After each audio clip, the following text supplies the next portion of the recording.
Welcome, everyone, to another live interview. My name is Jason Hugg with Reading Magazine. Today, we're here with Branden Moyer. Hi, guys. He is a entrepreneur. Boy, you've done a lot of different things in the community. I've worn a few hats. We'll get to all of that. But first, tell everyone a little bit of who you are, how you got started.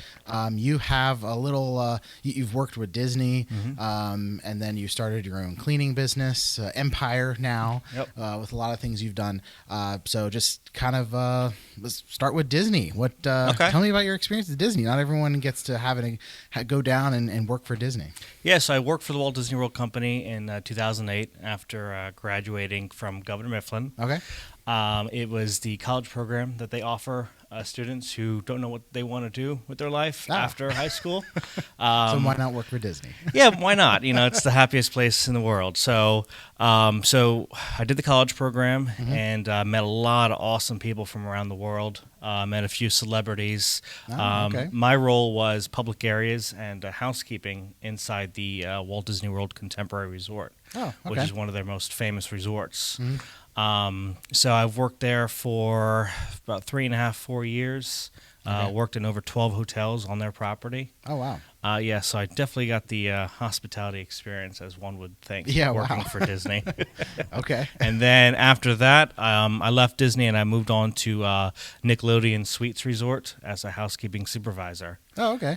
So pretty much I used whatever I learned in Disney and and go into that a little bit more. What did you learn? What kind of things did they teach you? That's not something that normally, obviously people think of Disney parks. They're thinking of, oh, well, you were there managing rides or doing something different than that. And there's different aspects of Disney. You have the parks, you have transportation, you have the hotels. I was in the hotel aspect of it all. They have what's called traditions, which is almost like a 2-day brainwashing thing, where they literally just enforce Disney into you.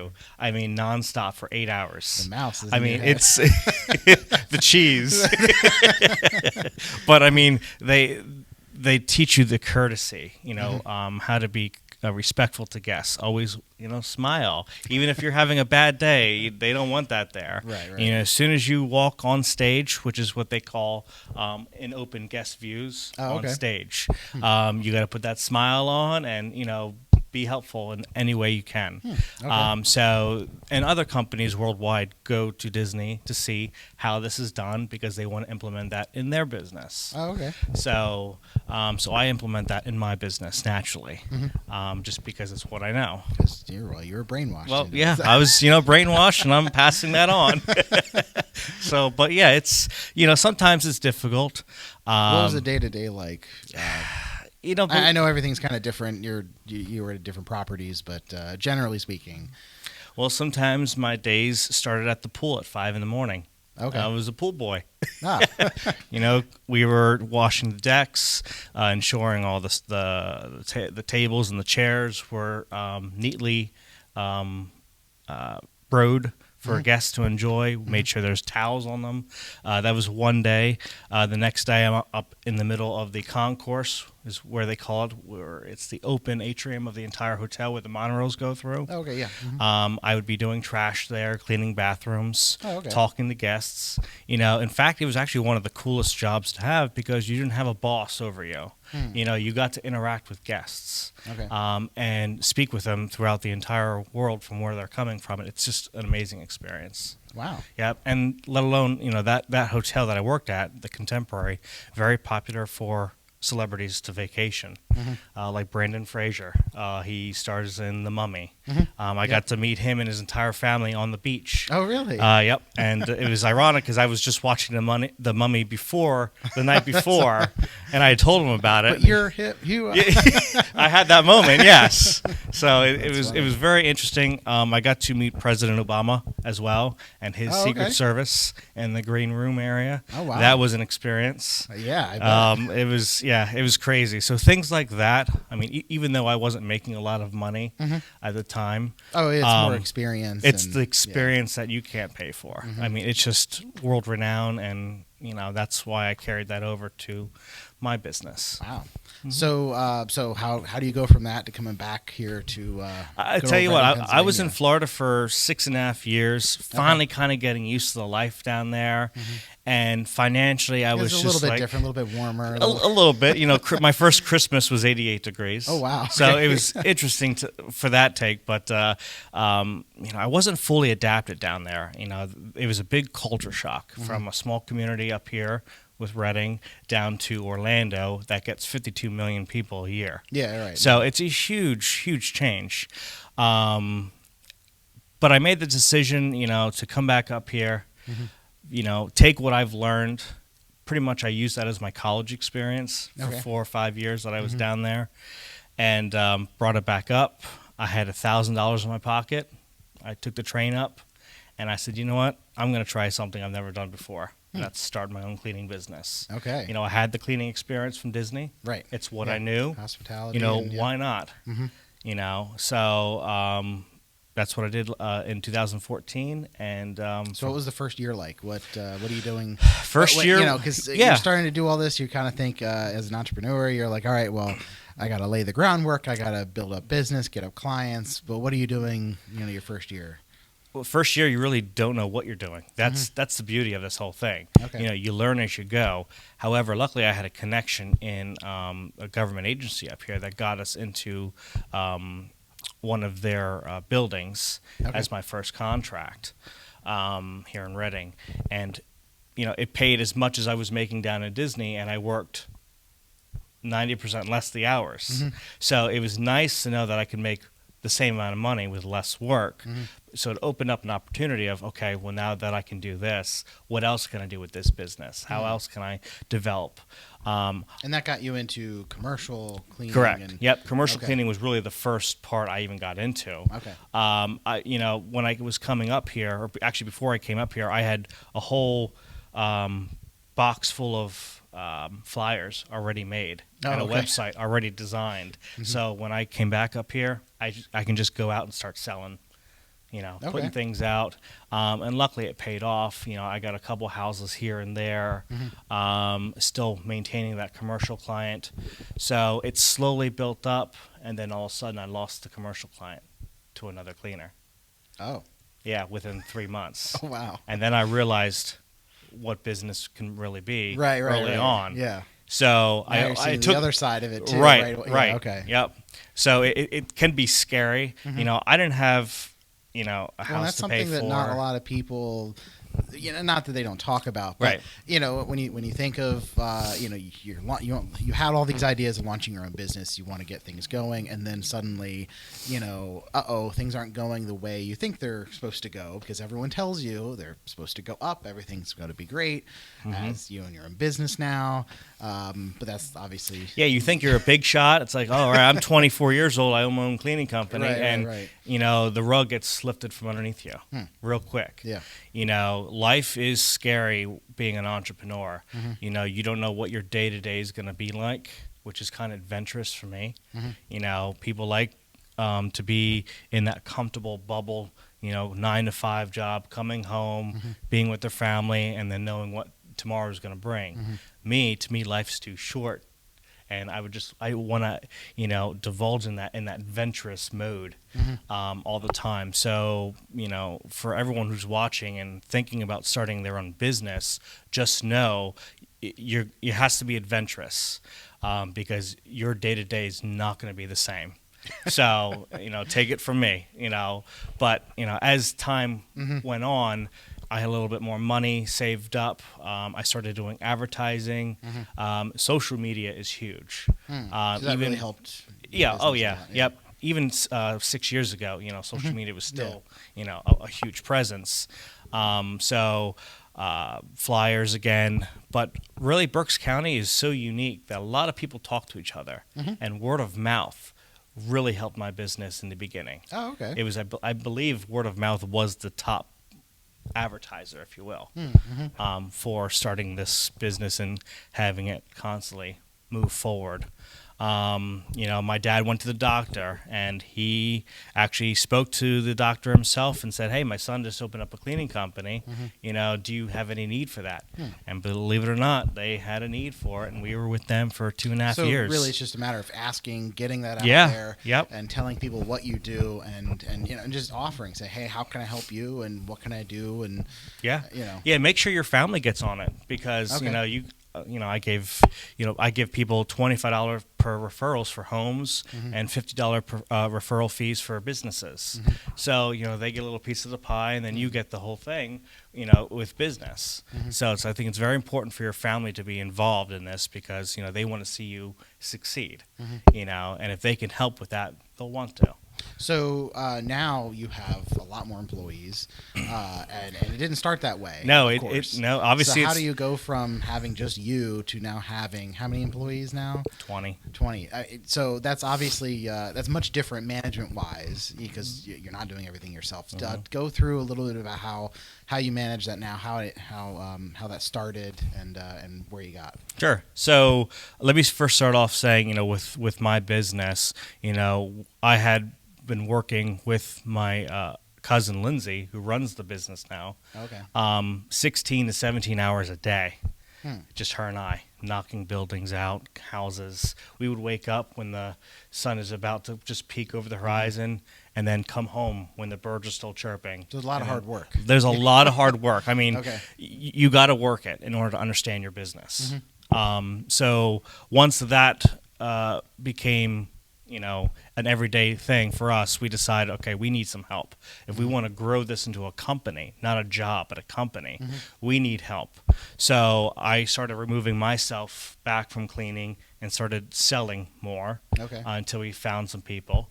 And believe it or not, the hardest part of my job is finding the right people. Getting business is the easiest thing right now. Oh, okay. Yeah, it's finding reliable people that will share your values and want to work. It's very difficult.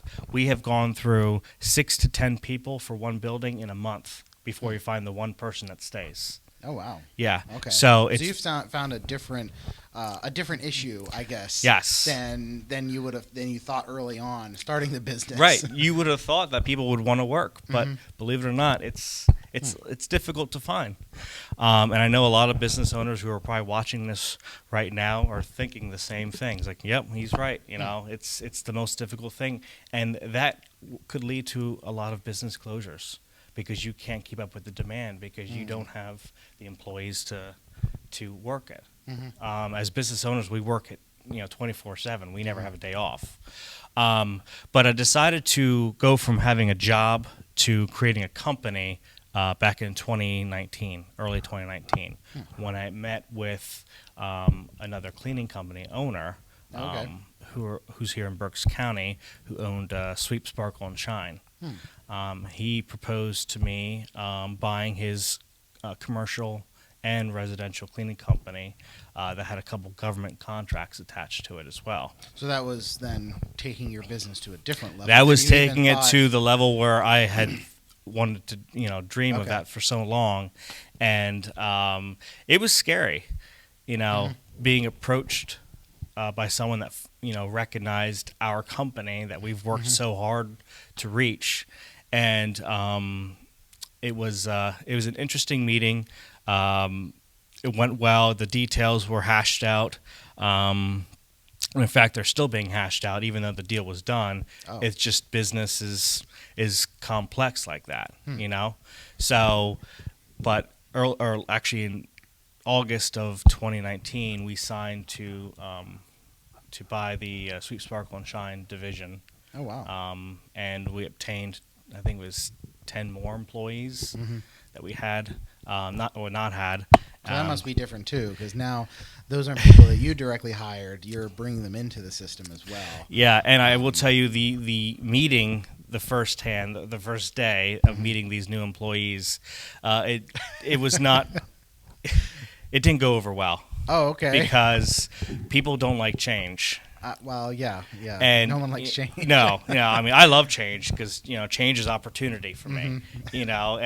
But it's difficult for people to work for somebody that was with them for 10 years and then pull out the rug from underneath them, and then, oh, here's your new boss. Right, and I can imagine that doesn't matter who you are or how nice you are. Mm-hmm. It's just that's not something easy to kind of take into. No, and it took a few weeks.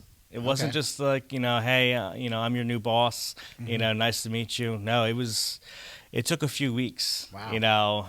And it is what it is. I did all the research that I could do with trying to prepare myself mentally for this transition, and it's very difficult. You have clients you've never met before.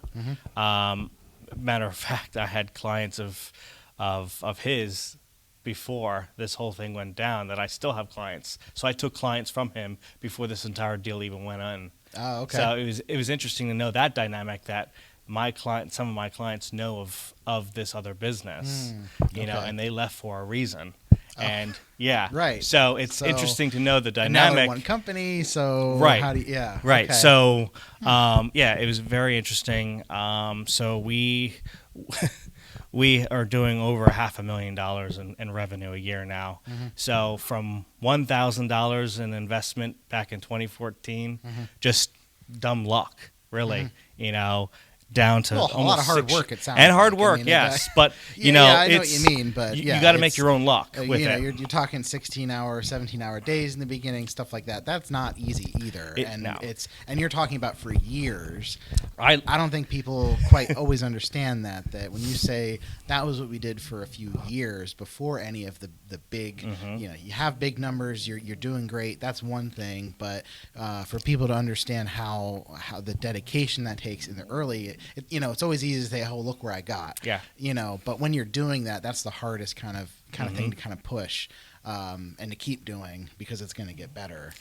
Yeah, and it's very difficult if you have a family now and you're thinking about starting a business. You really got to weigh your options. Well, as you said, you were coming straight from being in Disney and in Florida.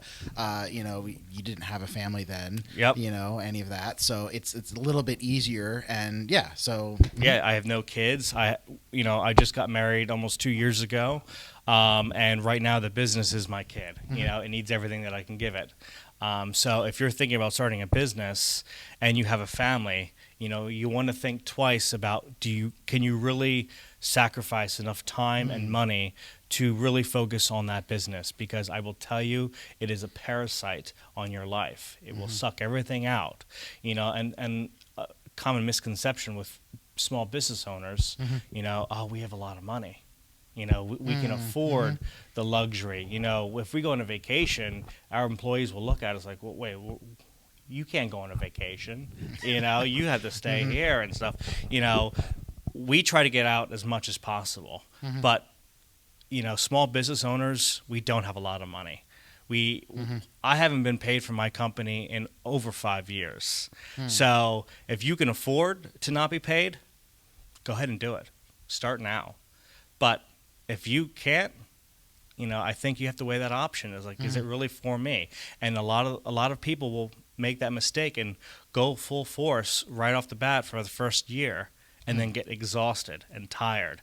It's like, I have a kid now. I can't afford it. So what you're basically saying, though, is that even though part of being a small business owner is really sacrificing a lot of like you just said, not being paid for a certain and knowing that up front to say I'm not going to be able to get paid, even though the business itself is doing good. Correct. Because I think that kind of sometimes might get mixed up into the business is doing well, so you personally are doing well, everyone's doing well, and everyone's getting paid. Right. But you're kind of saying the opposite, where don't expect yourself, even if the business is doing well, you might not be doing well. Right.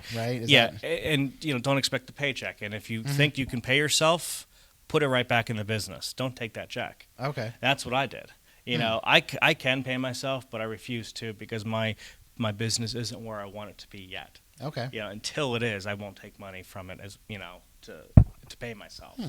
I think it's interesting. So That's not. I don't think we would really get that side from a lot of small business owners to really kind of, not talk about that, but to really kind of bring that out as a like this is what to expect, because it does very much feel like an atmosphere of if you're a small business owner, like everything's going wonderful, and you're basically saying that might be true, but it's not also what you should be expecting right for yourself. Right. Yeah. And a lot of people, when they do pay themselves, they've been in business 15, 20 years, and their business has been, recognized. It has evolved into, something that can generate more money. Okay. I've been in business, it'll be 6 years in May, and still haven't been able to do that. And I'm okay with that, However, I put food on the tables of 20 employees. I make sure their bills are paid with the money that they earn. Yeah, it's a different way of thinking. It is, yeah. So, if I wanted to sell the business, then maybe that's how I can make money. But, I'm not at that point yet. And I want to keep, investing my money that I could be paying myself back into the business of what it needs. If the business needs blood, it needs my blood. Right. And that's the kind of thought process you need to take into consideration if you want to start a business. At least something with employees. If it's a a freelance opportunity, take it. Learn your craft. Okay. That's important. You got to learn before you can jump in. Well, and that's what you said earlier. Is it 5 or 6 years at Disney? Which it was 4. 4. Okay, 4 years. Yeah. But that again, that took 4 years. Even prior to that, for you just to gain the experience to really kind of figure out here's what I want to do with that. Again, that's a lot of years. 4 years isn't just nothing. And like, hey, we just did that over the weekend. That's a lot.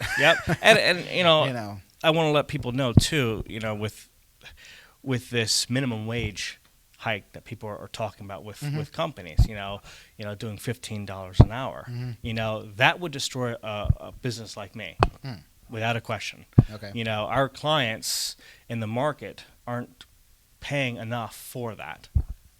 So, when people go to a business and they're requesting this amount of money, just know that the small business may not be able to do that for you at all. There's different sides of the coin, and people, like to just see one side that benefits them, but, Well, I think there's also some of that balance of, corporation versus small business, and I don't think everyone balances that quite the same, But yeah, you're right though. It would have a different effect on small businesses rather than other, and what you also think that people should be doing too. Right. So yeah. So kind of. And on that though, just know as an employee, if you're looking for work and you decide to work with a small business, just know you're taking the risk of having the small business wage. Possibly having that small business go under one day. You got to prepare yourself as an employee, not just to go and work and get a paycheck, but if you want to stay with someone, make sure you do your research on the company too. Okay. Make sure that, because we've had ups and downs in our business. It's just because we're a small business. Right. We've had clients move elsewhere and take a large sum of the revenue away, and now we have to lay off, a large group of our employees because we can't, continue that. If you go to DECA, that doesn't happen as much because right. There's a little bit more stability, bigger company. Right. Yeah. So just know as an employee, do your research on the small businesses that you kind of want to work for. Appreciate them more. And it is good to work for a small. It doesn't mean it's not good to work for a small business. That just means that as an employee, I guess you're saying that do a little bit more research on the company, how stable it is in a case, and really kind of see is that somewhere you want to work for, and I guess share in that experience of it's a small business and there are ups and downs. Yes, I guess, right? And know it's a roller coaster ride. Okay. And if you're an employee of that small business, you're going to be part of that roller coaster. Okay. So just I don't think that's another one of the. From my perspective, I don't think that's something that a lot of small business owners would say either. No. A lot of people. I mean, as from the employee perspective, yeah. I like keeping it real. It's just that's my nature. And if someone wants, I'm sticking up for small businesses even now with the COVID-19 happening. But I just want to let people know that we struggle. No matter how much revenue we come in, our expenses are out There's- the wazoo. yeah. You know, it's not like Yeah. we're bringing in Yeah. millions of dollars and keeping them in our pocket. No. Right. There's you know, as much expenses to all of that than there is sometimes money coming in too. Yeah. Yep. I mean, we don't have the So- luxury of you know Okay. sometimes going on vacation every week. Oh, you don't do that. No, I don't. No. So switching gears a little bit, Mm-hmm. obviously, you're a small business owner and everything. And if you're familiar with, not you, but the audience here, with Reading Magazine, you know Branden from our documentary and everything for haunted houses. Just touch on that a little bit on how you went from how you got into the whole haunted house thing and why did you want to do that and where did you want to go with it? Sure. Well, it all started as a kid. I think a lot of people when they start businesses or go on adventures, it starts as a kid in their mind. And Okay. I had an uncle that loved Halloween, and he would put me in a coffin on Halloween night and scare the trick or treaters, and I just loved it. But I'm not much of an actor. So, but I love design. I love creating, and I started kind of advancing my Halloween obsession when I first started my cleaning company. Okay. I had a little extra money, and the first Halloween that I was up here at my dad's place, my buddy and we created an entire PVC structured hallway in between the alleyway of his house. Okay. And we filled it up with so many props, and we had a Halloween party in the back. It was really done up nicely, and it surprised us for the first time that we were doing this. And I was new to the build for Halloween. Like, I had no idea there were conventions, nothing like that. And then as the years go further, and I had Now more you're going to conventions. And yeah, now I'm going to conventions and buying things I shouldn't buy. Both my haunt team and the wife tells me I shouldn't buy. So, but it's an obsession, really. And that comes down when we did 2018 the Kenhurst Horror Nights Moonlight Massacre. That was the first 4,000 square foot haunt I've ever done. As you know, it was. Well, and looking back on that, what were some of the takeaways? Because it's been a while. What goods, the bads? Because again, that environment, putting on an attraction that is very similar to being a small business owner.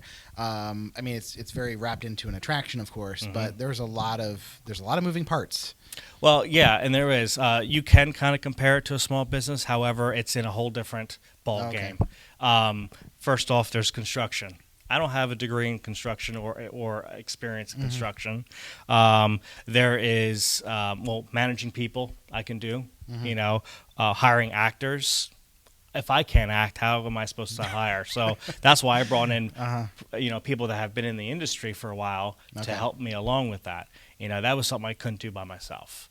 The designing part I was able to do a lot with, but again, I had to bring people in who actually had the experience and the knowledge, and that's important. If you want to, go out in a whole different other business, you need experience. You need to surround yourself with people who know what they're doing, so you make less mistakes.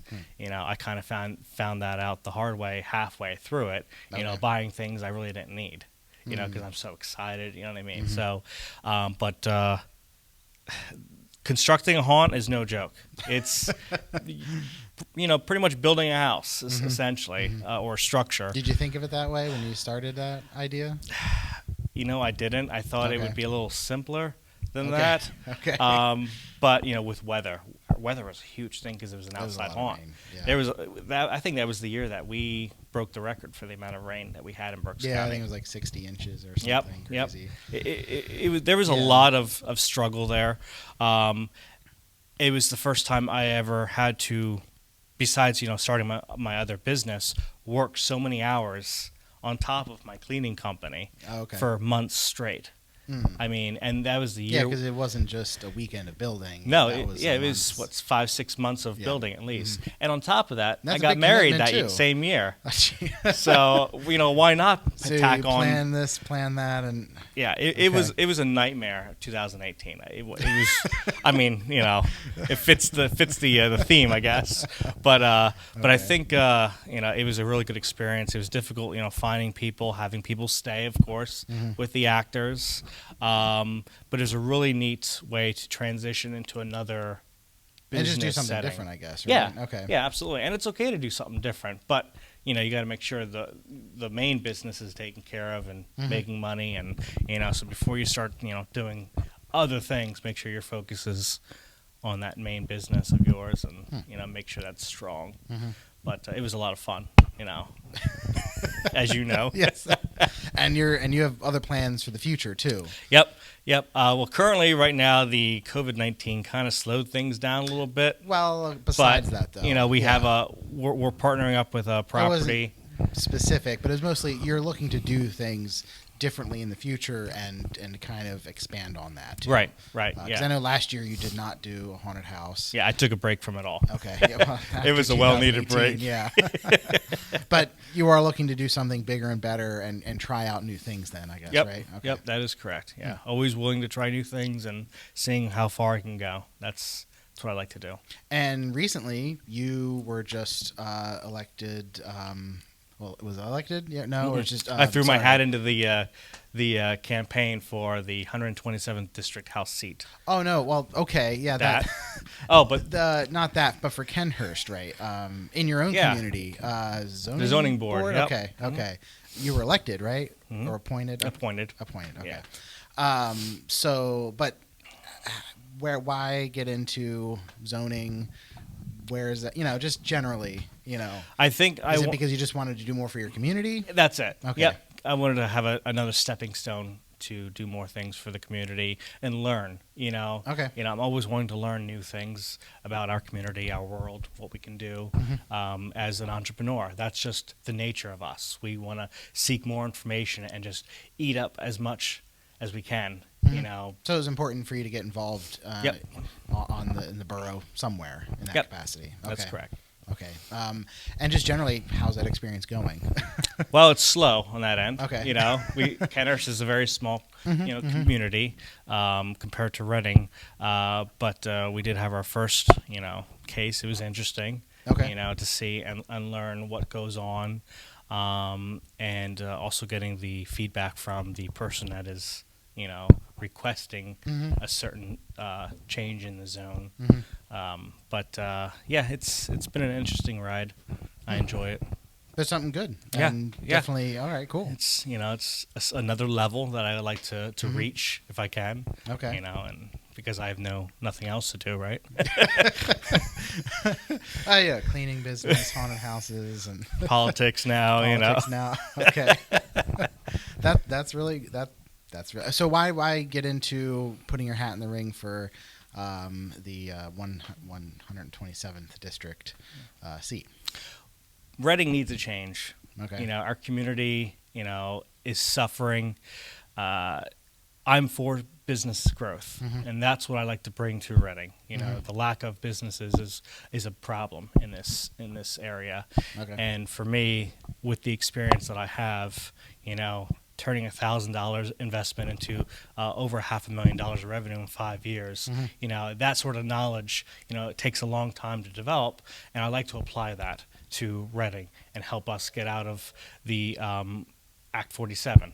That's depriving a lot of the city to develop, including the police force being able to hire more people and keep people too. So it's very important to me that we get this done. We want to make sure the city advances in its development in the future, because I know Reading can really boom in the coming years. So mostly you put your hat in the ring because you want to see things move forward, and now and you think you can do it. Yep. Yep. That's great. Yep. And hey, yeah, this wasn't supposed to be a whole thing on because Reading Magazine, we don't really get into the whole election kind of cycle. But I think it's also good to kind of also hear what your thoughts on this kind of stuff is too. Yep. So. I mean, we need jobs. We need high-paying jobs. We need medium-income jobs here in Reading. And with my track record of doing things and always finding areas for people to work and develop themselves and learn a lot, I think I can really help the city out. Cool. That's awesome. Yep. Well, we'll see where it goes. Yeah, we'll see. There's a lot up in the air anyway. Yeah, we have no idea election, so there's not much else, we can do right now. Right. Yeah. But looking at the clock, we've been talking here a lot. Disney. Going from nothing to something in a business, buying other businesses, haunted houses, and then also being zoning board, and then possibly being in an election too. If whatever happens, I don't even know. It'll be an interesting year. So that's basically that wraps up our live interview here on Reading Magazine. My name is Jason Hugg. This is Branden Moyer. And Branden, where can they find you? Where can they get a hold of you? Well, I'm on social media. I'm also, if you want to, get more information on my political platform, Moyer for PA on Facebook. That's, and if more information on my business. Oh, right. Yeah. Yeah, of course. Too, just a campaign. You can go to homecaresolutionllc.com. All right, cool. And if you want to support Reading Magazine and all the cool stuff we do here, you can go to rdgmag.com/membership and buy a membership. It's only $5 a month, and there's a whole bunch of cool extras, unpublished photos, a Facebook group, a lot of other things that we do day to day, and it supports what we do here. It keeps all of our websites for free, and it keeps us doing these interviews. So it'd be really cool if you go support us and do that. That's about it. Thanks for being here, Branden. Thank you. Thanks for having us. That's Thanks for practicing, social social distancing. Yes.